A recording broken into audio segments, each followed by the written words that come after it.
The fluorescent lights of St. Catherine's Medical Center flickered once, twice, then died completely, plunging Operating Room 7 into an abyss of darkness that seemed to swallow sound itself. In that sterile chamber where life and death decisions were made daily, Dr. Michael Harrison's steady hands continued their delicate work on a construction worker's failing heart, his headlamp cutting through the blackness like a solitary lighthouse beam in an ocean of shadows. The backup generators should have roared to life within seconds, flooding the room with emergency power. But tonight, something was different. Something was wrong. The silence stretched on, broken only by the rhythmic beeping of battery-powered monitors and the soft mechanical whisper of the ventilator keeping his patient suspended between worlds. Surgical nurse Rebecca Martinez stood frozen at his side, her flashlight trembling slightly as she held it steady above the open chest cavity, watching Harrison work with the same calm precision that had made him one of Portland's most respected cardiovascular surgeons. Neither of them could have imagined that these 47 minutes of absolute darkness would become the epicenter of a mystery that would haunt Oregon for years to come. A puzzle so impossible that investigators would question the very nature of reality itself. When the lights finally blazed back to life at exactly 9:10 p.m., the operating table remained where it had always been. The patient was stable and breathing. The surgical instruments lay precisely where they had been placed, but Dr. Michael Harrison had simply ceased to exist, vanishing into thin air as completely as if he had never been there at all. The evening had begun like countless others in Dr. Harrison's distinguished 15-year career at St. Catherine's Medical Center, with the familiar rhythm of hospital life flowing around him like a well-choreographed dance. October 15th, 2021 started as an ordinary Friday, with Harrison completing his regular rounds, reviewing patient charts with his characteristic thoroughness, and chatting with colleagues about weekend plans and their children's soccer games. Security cameras captured his arrival at 6:47 p.m., his confident stride carrying him through corridors he had walked thousands of times, his surgical bag slung over his shoulder with the casual ease of a man completely comfortable in his professional domain. The emergency call came at 7:15 p.m., summoning him to save the life of Robert Chen, a 43-year-old construction foreman who had collapsed on a job site with a massive myocardial infarction that required immediate bypass surgery. Harrison responded without hesitation, as he always did, reviewing Chen's medical history while scrubbing in, discussing the procedure with his surgical team, and displaying the same calm confidence that had earned him the trust of patients and colleagues throughout his career. Witnesses would later tell investigators that Harrison seemed perfectly normal that evening, perhaps even more focused than usual, his blue eyes sharp with concentration as he prepared for what should have been a routine, if challenging, surgical procedure.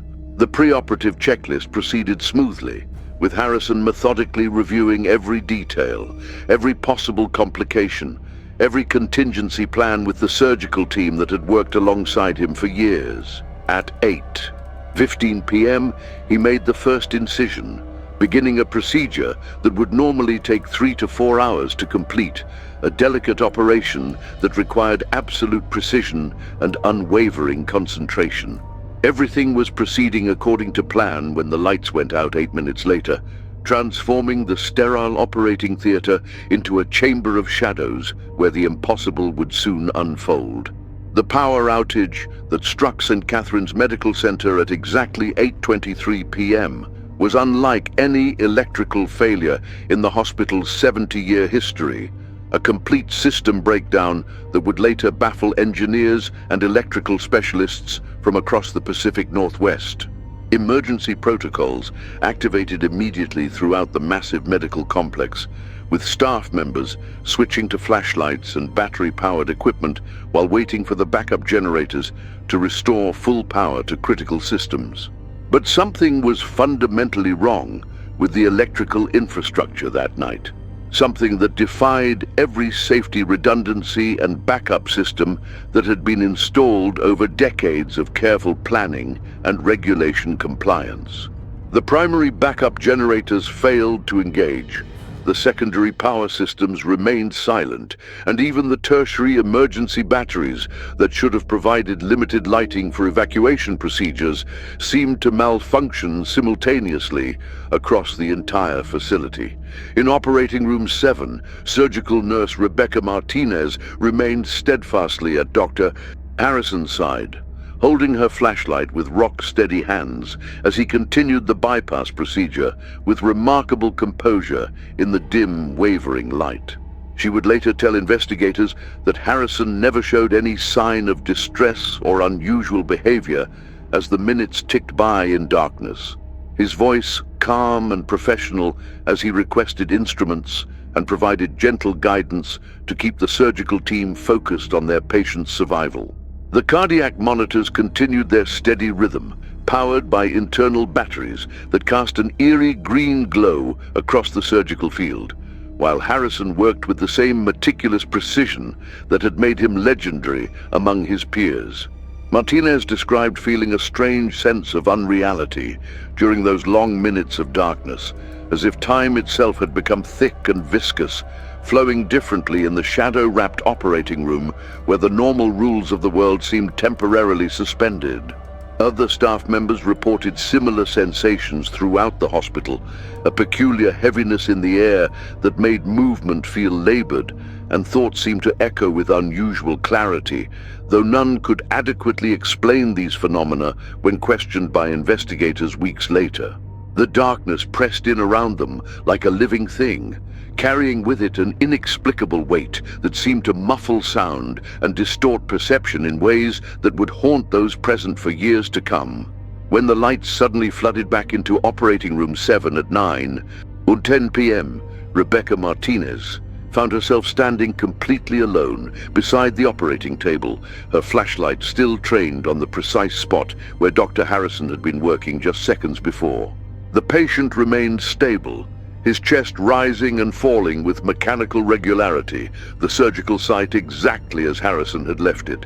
But the renowned surgeon had disappeared as completely as if he had been nothing more than a shadow cast by her flashlight beam. Martinez immediately called for security, her voice echoing through the now brilliantly lit operating room as she frantically searched every corner, every cabinet, every conceivable hiding place where a full-grown man might somehow have concealed himself. The room possessed only one entrance, a heavy door that she had been facing throughout the entire procedure, and there were no windows, no ventilation shafts large enough for human passage, no secret panels or hidden compartments that might have provided an escape route. Hospital security arrived within minutes, followed quickly by Portland Police Department officers who cordoned off the operating room and began what would become one of the most intensive missing person investigations in Oregon history. Detective Sarah Collins, a 20-year veteran of the Portland PD, took charge of the case and immediately recognized that she was dealing with something far beyond the scope of typical disappearances. The physical evidence was both overwhelming and completely contradictory, pointing to the impossible conclusion that Dr. Michael Harrison had simply ceased to exist in the space between one heartbeat and the next. His personal belongings were discovered neatly arranged in his assigned locker, including his wallet containing credit cards and $200 in cash, his car keys, his wedding ring that he always removed before surgery, and even his cell phone with 17 missed calls from his increasingly worried wife, Jennifer. Security footage from throughout the hospital showed no one entering or leaving the building during the blackout period, and the sophisticated card access system maintained complete logs indicating that no doors had been opened or closed during the power failure. Every logical explanation crumbled under scrutiny, leaving investigators with a mystery that seemed to mock the very foundations of rational thought and scientific understanding. The investigation expanded rapidly as Detective Collins assembled a task force that included federal agents, forensic specialists, and experts in fields ranging from structural engineering to psychology, all seeking to unravel the impossible circumstances surrounding Harrison's vanishing. Hospital administrators provided complete access to building blueprints, maintenance records, and personnel files dating back decades, while engineers conducted exhaustive examinations of the electrical systems to determine what had caused the unprecedented power failure. The FBI's Behavioral Analysis Unit created detailed profiles of Dr. Harrison based on interviews with family, friends, and colleagues, searching for any indication that he might have planned his own disappearance or been targeted by unknown enemies. Financial investigators combed through years of bank records, credit reports, and investment portfolios, finding no evidence of hidden debts, suspicious transactions, or unusual financial pressures that might have motivated a voluntary vanishing. Harrison's medical colleagues unanimously described him as dedicated, ethical, and mentally stable, a surgeon who had never shown signs of substance abuse, gambling problems, or extramarital affairs that might have created incentives for escape. His wife, Jennifer, provided investigators with intimate details of their 17-year marriage, describing a man who was devoted to his family, passionate about his work, and looking forward to their planned vacation to Hawaii the following month. Their teenage children, Emma and David, spoke of a father who attended their school events, helped with homework, and had been excited about coaching David's upcoming basketball season. Psychological evaluators found no indicators of depression, anxiety, or other mental health issues that might have led to self-harm or voluntary disappearance, while medical records showed Harrison to be in excellent physical health with no conditions that might have caused sudden incapacitation or disorientation. The investigation consumed thousands of man-hours and generated a case file that eventually filled 17 boxes. Yet every lead seemed to evaporate as mysteriously as Dr. Harrison himself had vanished on that October night. Ground-penetrating radar teams searched the hospital grounds for hidden chambers or burial sites, while specialized diving units examined nearby waterways and storm drainage systems. Advanced forensic techniques revealed no trace evidence of struggle, no microscopic fibers or DNA samples that might indicate abduction, no chemical residues that could suggest the use of drugs or toxins to incapacitate the missing surgeon. 3 years, 4 months, and 23 days after Dr.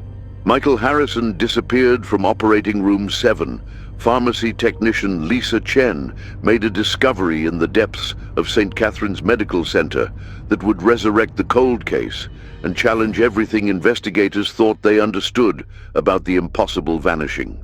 During a routine federal audit of controlled substances on September 8, 2024, Chen was conducting inventory checks in restricted areas of the hospital when Drug Enforcement Administration agents requested DNA samples from various locations to identify potential theft patterns involving narcotic medications. The sophisticated genetic analysis revealed something that sent shockwaves through law enforcement agencies across 3 states and prompted an immediate reopening of the Harrison investigation with unprecedented federal resources and scientific expertise. Dr. Michael Harrison's DNA was discovered in Sub-Level B, a forgotten section of the hospital's basement that had been officially sealed from all personnel access since 1987, when new safety regulations deemed the aging infrastructure unsuitable for modern medical operations. This restricted area required special federal authorization to enter, and according to meticulously maintained security logs, no living person had set foot in Sub-Level B for over 15 years, making the presence of Harrison's genetic material not just surprising, but seemingly impossible according to every known law of physics and rational explanation. The heavy steel door leading to the forgotten basement level had remained locked and monitored by electronic sensors that would have triggered immediate security alerts if anyone had attempted unauthorized entry, Yet DNA evidence confirmed beyond any scientific doubt that biological material belonging to the missing surgeon had been deposited in the sealed chamber sometime within the previous 3 years. Federal investigators immediately assembled a joint task force combining FBI resources with specialized forensic teams, structural engineers, and experts in advanced genetic analysis to conduct the most comprehensive examination of sublevel B in the hospital's history. What they discovered in those forgotten depths would not only reshape the Harrison investigation, but also reveal disturbing secrets about St. Catherine's Medical Center that had been buried for over 7 decades, hidden beneath layers of bureaucracy, institutional amnesia, and what appeared to be deliberate cover-ups involving research projects that challenged the boundaries of ethical medicine and scientific possibility. The sealed chamber of sublevel B contained a treasure trove of documents and equipment that painted a disturbing picture of secret medical research conducted at St. Catherine's during the early years of the Cold War, when government agencies funded experimental programs that pushed far beyond the boundaries of accepted scientific ethics. Dozens of file cabinets filled with yellowing papers documented research projects that had been conducted between 1952 and 1963 under the direction of Dr. Nathaniel Blackwood, a psychiatrist whose name appeared nowhere in the hospital's official personnel records or published medical literature of the era. The files revealed details of a classified program called Project Mindbridge, apparently funded by unnamed federal agencies and focused on exploring what researchers termed consciousness displacement phenomena during medical procedures involving experimental anesthetics and electromagnetic field manipulation.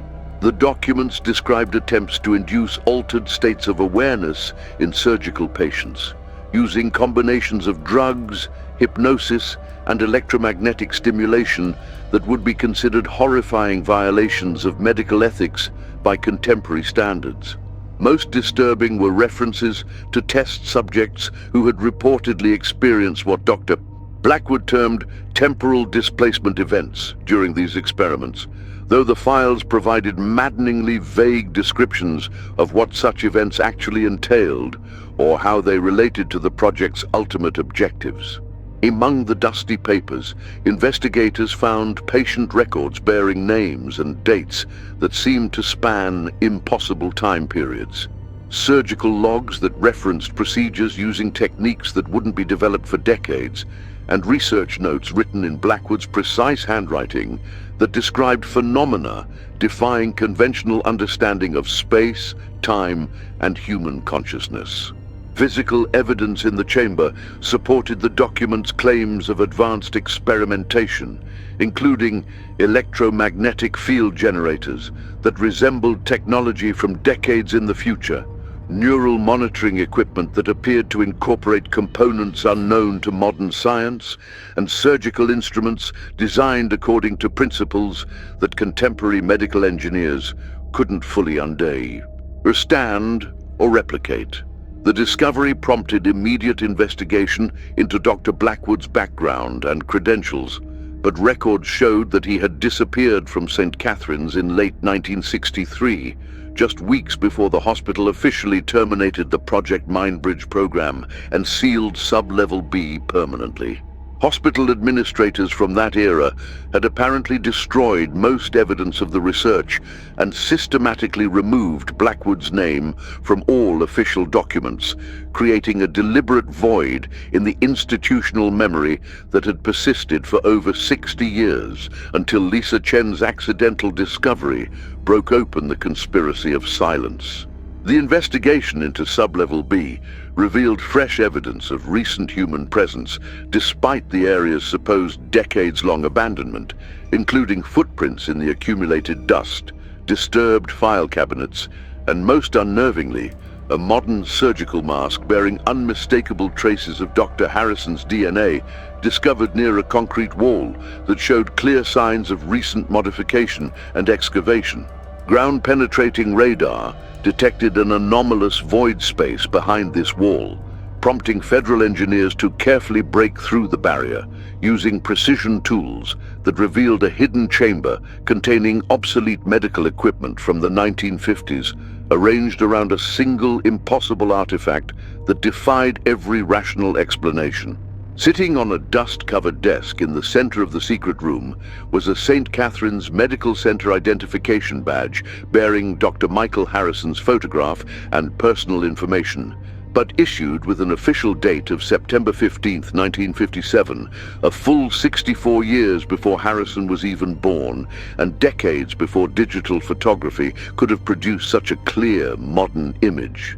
The badge appeared to be genuine hospital property, complete with magnetic strips, security codes, and authentication features that matched badges issued to current staff members.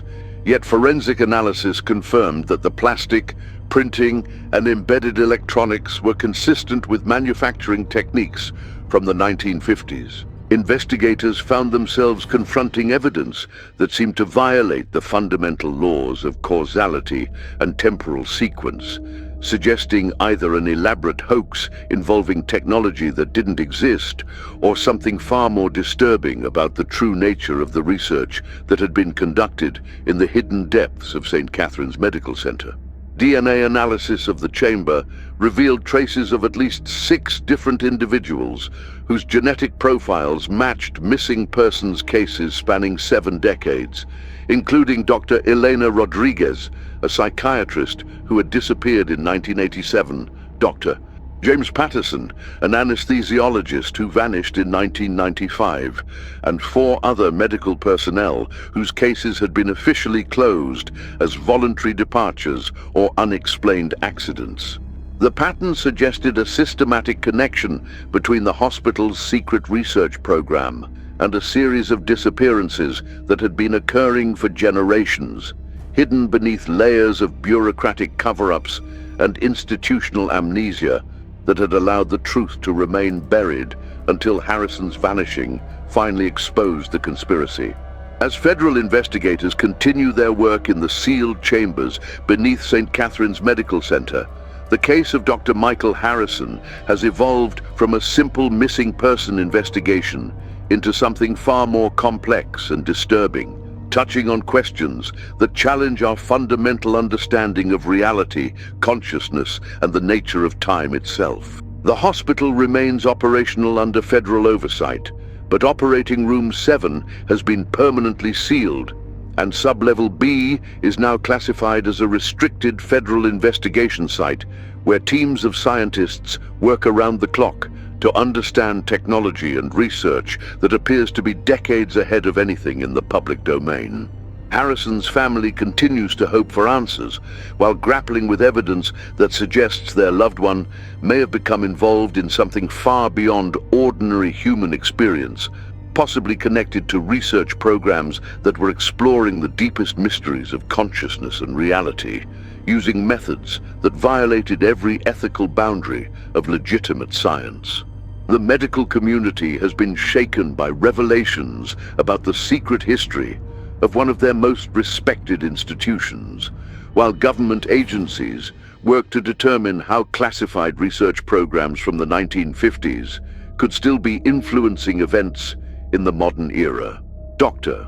Jennifer Harrison maintains her belief that her husband is still alive somewhere, somehow, despite evidence that suggests he may have become lost in territories of experience that lie far beyond the boundaries of conventional space and time. Their children, now young adults, struggle to process the possibility that their father's disappearance may be connected to scientific experiments that challenge everything they thought they knew about the world and their place in it.